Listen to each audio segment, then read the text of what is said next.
124 pour, 0 contre et aucune abstention.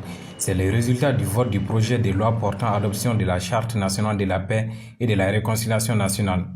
Votée ce matin par les membres du Conseil national de la transition au CICB, cette nouvelle charte devient un document de référence pour tous les Maliens. Ça veut dire tout simplement que le document, c'est un document national, c'est un document extrêmement important et qui complète efficacement tous les autres documents et textes de l'État du Mali. Dans l'histoire du Mali, c'est la deuxième fois qu'on a une charte.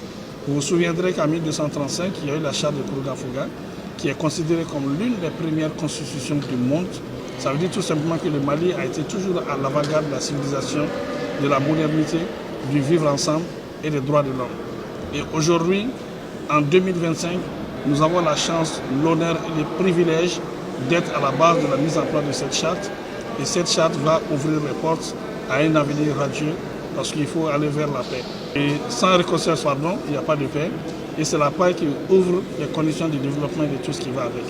Voilà pourquoi cette charte, aujourd'hui qui a été abortée, va vraiment nous aider à atteindre nos objectifs de façon globale, au bénéfice des Maliens, au bénéfice de tout le peuple du Mali. Le document de cette charte comporte 16 titres, 39 chapitres et 106 articles.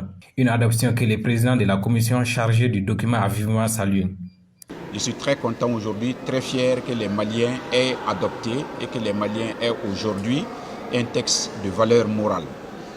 Quelques années après Kourouga-Fouga, on est d'accord que le Mali a aujourd'hui marqué l'histoire.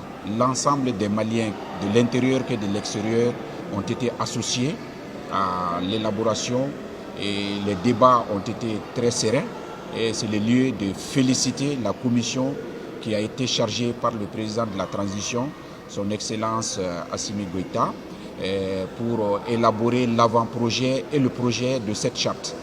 Afin d'assurer l'adhésion de tous les Maliens au contenu de cette charte, plusieurs mécanismes ont été prévus, notamment la sensibilisation de la population dans toutes les langues officielles du Mali, l'édition dans des formats accessibles aux personnes vivant avec un handicap, notamment en braille et en langue des signes, l'implication des autorités traditionnelles légitimes, des leaders communautaires et religieux dans la vulgarisation du document.